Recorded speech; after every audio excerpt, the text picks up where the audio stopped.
একজন সাহাবী গোসল করছিলেন, গোসল, এটা হাদিসে সহিহ। আলেম ওলামা যারা আছেন তারা জানেন যে হাদিসে সহিহ।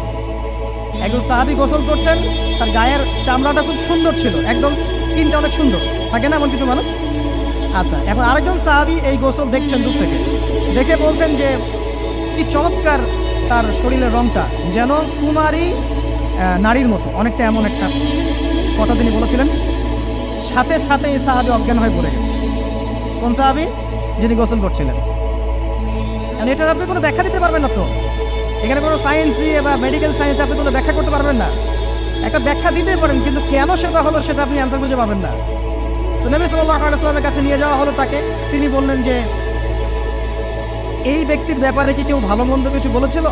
তখন একজন সাহাবী বলেন, হ্যাঁ, অমুকে বলেছে এর স্কিনটা অনেক সুন্দর, ওকে ডেকে নিয়ে আসুন। ওকে ডেকে আনা হলো। ডেকে আনার পর নবীজি তাকে অনেক শাসালেন, তোমরা তোমাদের ভাইদেরকে কি মেরে ফেলতে চাও? তখন এই সাহাবী তো অবাক, আমি আবার কখন মারতে চাইলাম ইয়া রাসূলুল্লাহ? আমি তো মারতে চাই নাই, আমি তো খালি বলেছি যে তার গায়ের রংটা অনেক সুন্দর। তখন তিনি বললেন, কেন তুমি সুবহানাল্লাহ বললে না, কেন তুমি মাশাআল্লাহ বললে না? যখন মাশাআল্লাহ বলবেন, সুবহানাল্লাহ বলবেন, নজরটা লাগবে না।